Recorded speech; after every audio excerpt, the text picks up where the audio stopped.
সংস্কৃতি উপদেষ্টা মোস্তফা সরোয়ার ফারুকী বলেছেন, পহেলা বৈশাখ বা বাংলা নববর্ষ বাংলাদেশের সাংস্কৃতিক ঐক্য ও মেলবন্ধনের বড় একটি ধাপ।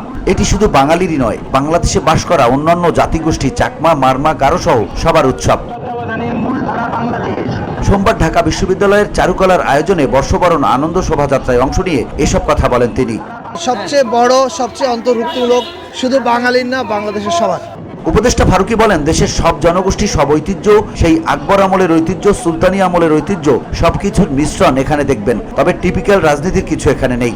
বৈশাখের ঐতিহ্য বড় হচ্ছে এবং যেটা হারানো ছিল, চাকমা, মারমা, গারো, ওদেরকে আমরা রাষ্ট্রীয়ভাবে আগে গণনা করি নাই, এবার করছি।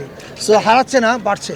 এ বিষয়ে সংস্কৃতি উপদেষ্টা বলেন, চাপিয়ে দেওয়ার কোনো ঘটনা ঘটেনি। আগে চাপিয়ে দেওয়া হয়েছিল, নাম ছিল বর্ষবরণ শোভাযাত্রা যশোরে, সেখান থেকে ঢাকায় আসার পর নাম হয় আনন্দ শোভাযাত্রা, এরপর চাপানো হয় মঙ্গল শোভাযাত্রা। এবার চারুকলা সিদ্ধান্ত নিয়েছে, চারুকলায় যে নামে চালু হয়েছিল সে নামে শুরু হবে।